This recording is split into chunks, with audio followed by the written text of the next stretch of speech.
this is just like speaking in another tongue because it is not my own tongue. I was not born with an English tongue. I was born with a Tagalog tongue. Neither was I born with a Japanese or Spanish tongue. But I'm trying to just communicate to people so that they will understand what I am saying from the scriptures. It is needed. But if it is not needed, you are all Tagalog, then you will speak you are all Tagalog. Why speak in English? See, speaking in tongue depends upon the situation. And if there can be no interpreter, nobody can interpret it, keep silent according to the Bible.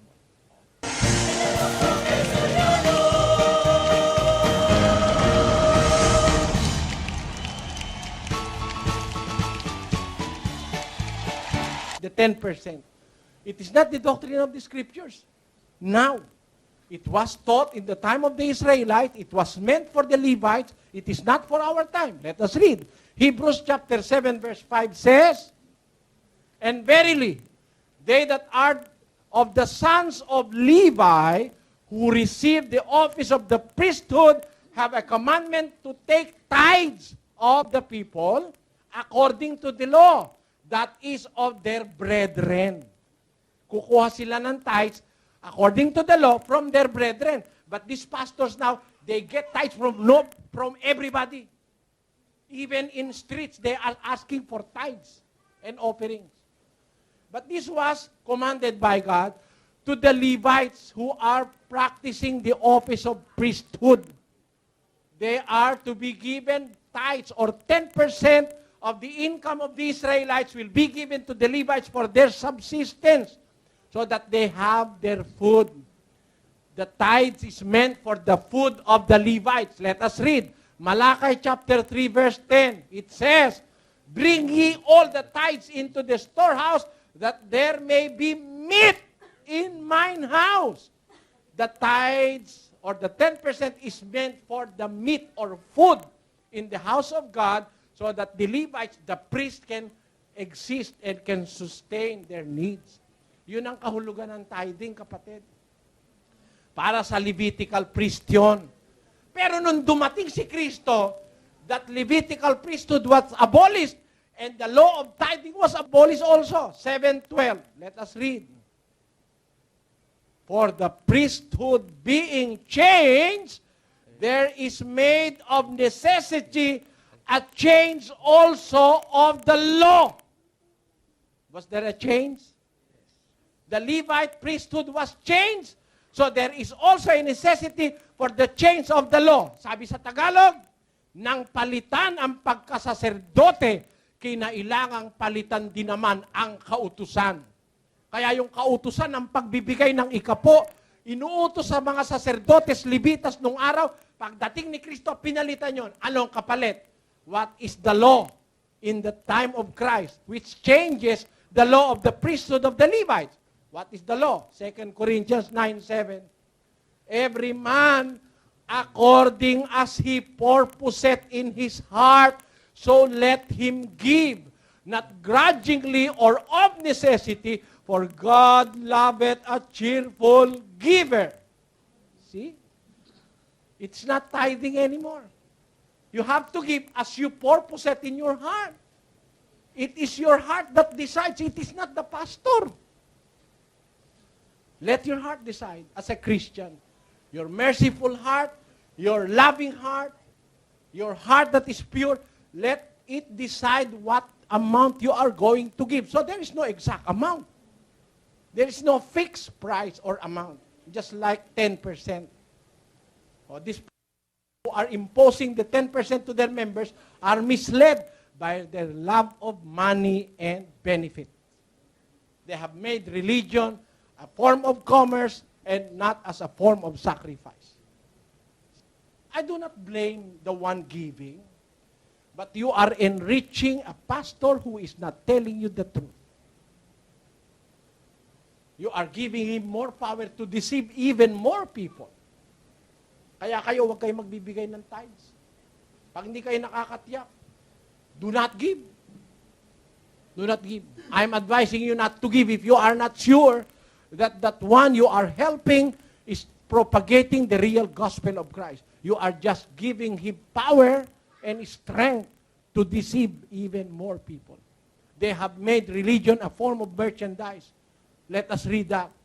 2 Peter chapter 2, verses 1 up to 2, it says, "But there were false prophets also among the people, even as there shall be false teachers among you, who privily shall bring in damnable heresies, even denying the Lord that bought them, and bring upon themselves swift destruction.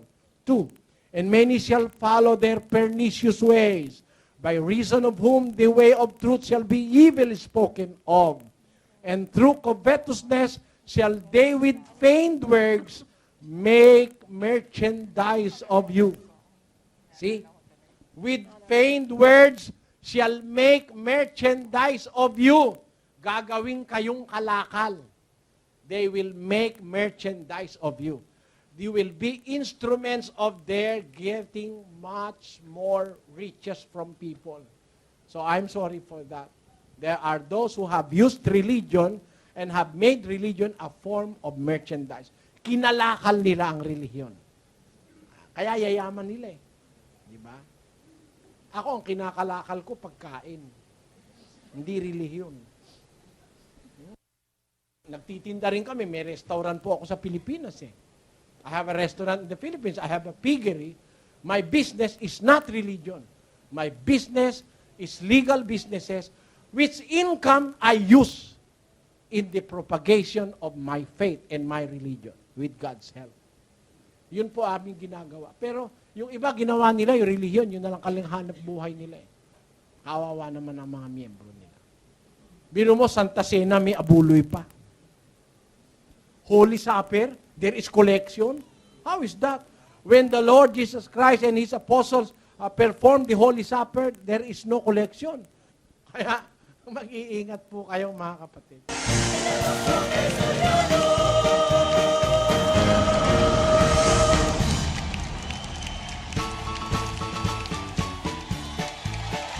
Yun pong to be saved is, you need to accept Jesus Christ as your personal Lord and Savior. Is Ano there po ba any yun? verse? Is there any verse in the Bible telling us that Jesus Christ is a personal Lord and Savior? I have something personal in my body. This is my personal handkerchief. I use it. I do not let anybody use it. Because if I have cold, I might as well infect others. If he's going to use my personal effects. I have a personal toothbrush. I have a personal, so many things personal. But when you say that Jesus Christ is your personal Savior, is He not a Savior to others? Can you find in the Bible the word personal Savior? Jesus Christ is the Savior of the church. He is not a personal Savior. Let us read. 5:23 of the book of Ephesians says, and we read, "For the husband is the head of the wife, even as Christ is the head of the church, and He is the Savior of the body." So, Jesus Christ is the Savior of the body, which is that body that He will save. Let us read. Colossians 1:18, it says, "And He is the head of the body, the church." So He's the Savior of the body. He's the Savior of the church. He's not a personal Savior to you or to me. He is a Savior of the church. So we must be members of the church that He is going to save. That is it, sister. Ang katanungan ko po ay ganito. Tatanong ko sa inyo, My question is, Itatanong ko lang ho, I just want to ask, Tatanong ko lang po kung